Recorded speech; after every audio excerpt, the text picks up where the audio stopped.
Halo semuanya, kembali lagi dengan saya Muhammad Karir. Di video kali ini kita akan membahas mengenai transmisi CVT. Sebenarnya sih kita udah bahas video mengenai transmisi ini di video yang lain, tapi karena beberapa hal ini dan itu jadi kita bikin ulang aja penjelasan mengenai transmisi CVT. Tapi sebelum mulai, untuk kawan-kawan yang nantinya ingin bertanya atau memberikan kritik, jangan ragu buka aja diskusi di kolom komentar di bawah, karena kita juga masih sama-sama belajar. Oke, sekarang kita langsung masuk aja ke pembahasannya.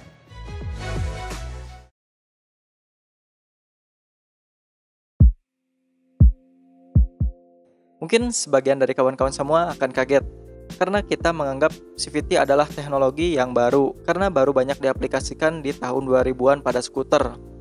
Tapi berbeda dengan apa yang kita pikirkan, ternyata konsep dari CVT sendiri sudah ada sejak lama, yakni sejak tahun 1490, kurang lebih 530 tahun yang lalu. Konsep ini sendiri ditemukan oleh Leonardo da Vinci, lalu direalisasikan oleh Milton Raves pada tahun 1879 untuk membantu proses smiling sebelum dia mengaplikasikannya di mobil pribadinya sendiri pada tahun 1896 sebagai mobil pertama yang menggunakan transmisi CVT. Lalu pada tahun 1910, CVT mulai diaplikasikan pada motor yang dikembangkan oleh perusahaan Zenith Motorcycle. Dan karena popularitasnya yang kian berkembang, transmisi ini pun mulai diaplikasikan juga di cycle cars. Yap, sepeda berbentuk mobil. Lalu diaplikasikan juga di traktor dan kendaraan-kendaraan lainnya di sekitar 1960-an.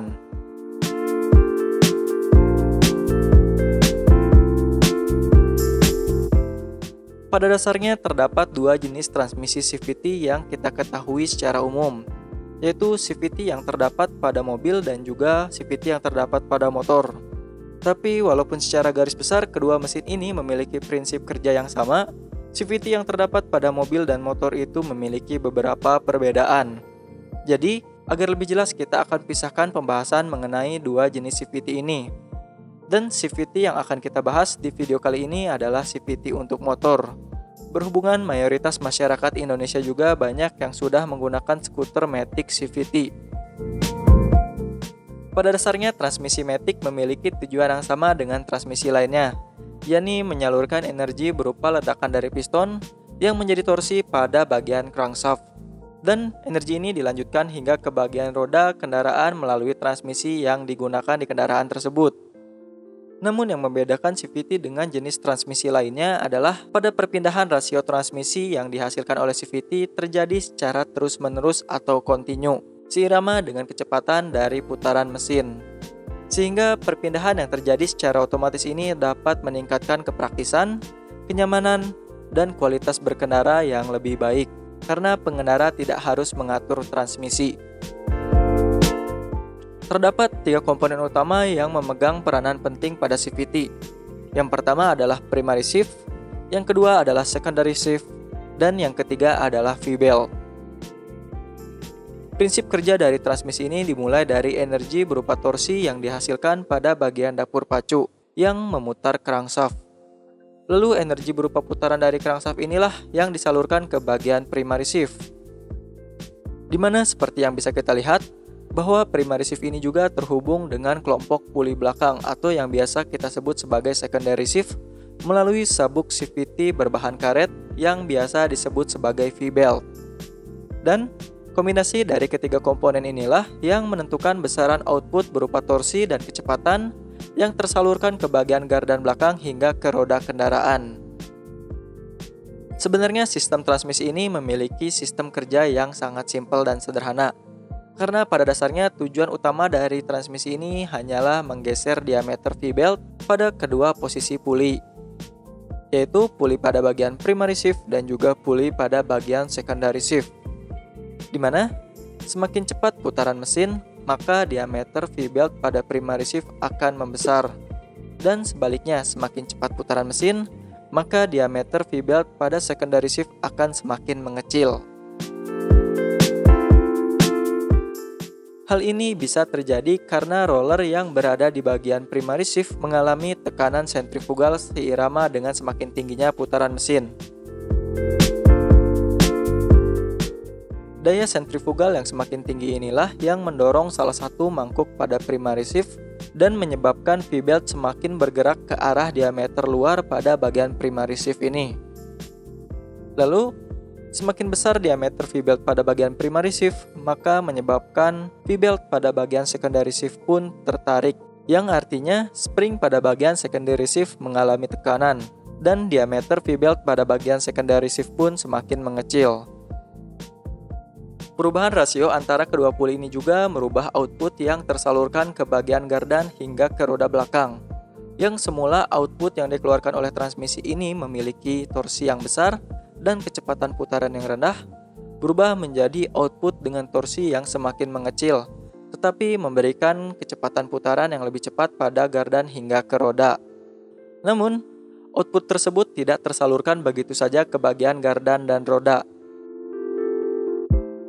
Karena pada dasarnya untuk mendapatkan start yang halus serta menjaga kestabilan putaran mesin agar mesin tidak mati saat menerima beban, diperlukan sekumpulan part yang berfungsi sebagai komponen penghubung atau pemutus putaran mesin. Pada CVT juga tentunya memiliki komponen-komponen ini, di mana komponen-komponen ini terdiri dari kanvas coupling atau clutch housing, dan juga clutch carrier. Untuk cara kerja dari clutch ini adalah pada saat CVT berada di posisi stasioner atau idle, clutch tertahan oleh spring atau pegas yang saling menghubungkan clutch yang satu dengan clutch yang lainnya dan menyebabkan clutch housing bebas dari gesekan, yang artinya tidak ada putaran yang bisa disalurkan ke bagian gardan dan roda. Namun, begitu mesin mulai beroperasi dan memutar transmisi pada CVT, maka terjadi daya sentrifugal di bagian clutch atau kanvas. Semakin cepat putaran yang diberikan pada clutch, maka daya sentrifugal akan semakin besar seiring dengan meningkatnya putaran mesin.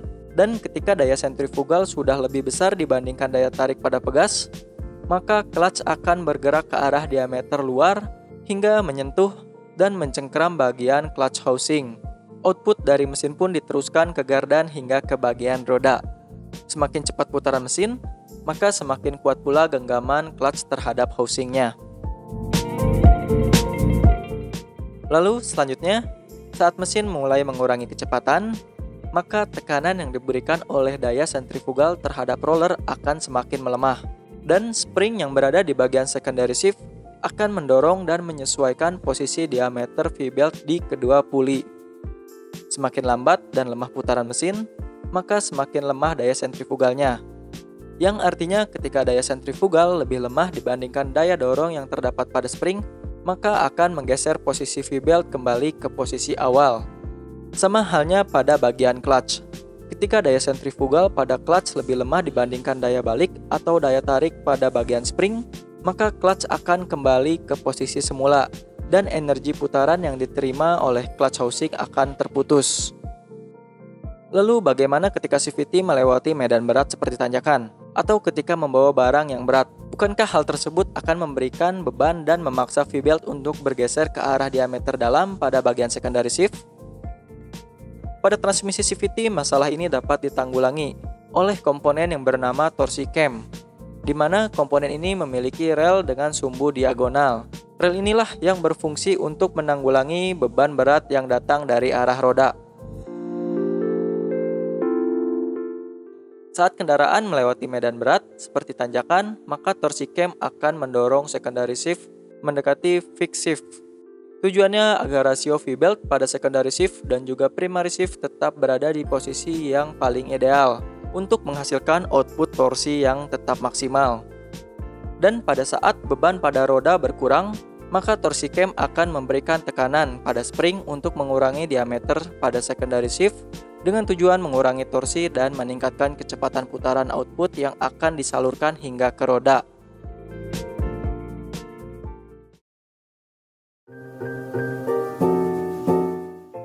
Sekarang kita bahas kelebihan dan kekurangan dari transmisi CVT ini. Kita bahas dari kelebihannya terlebih dahulu.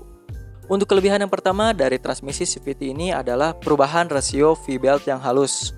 Karena pada transmisi ini putaran rasionya seirama dengan putaran mesin. Untuk kelebihan yang kedua adalah memberikan kesan fun to drive karena kita tidak perlu melakukan gear shifting. Lanjut, Kelebihan yang ketiga adalah akselerasi yang lebih cepat dibandingkan transmisi yang lainnya. Kenapa bisa seperti itu?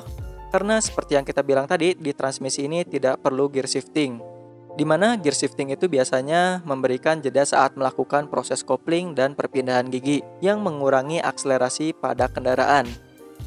Yang keempat, dan karena perkembangannya hingga saat ini, konsumsi BBM yang diberikan oleh mesin CVT itu jauh lebih efisien, dikarenakan ketepatan antara rasio puli terhadap torsi pada RPM tertentu yang semakin tepat dan semakin seimbang.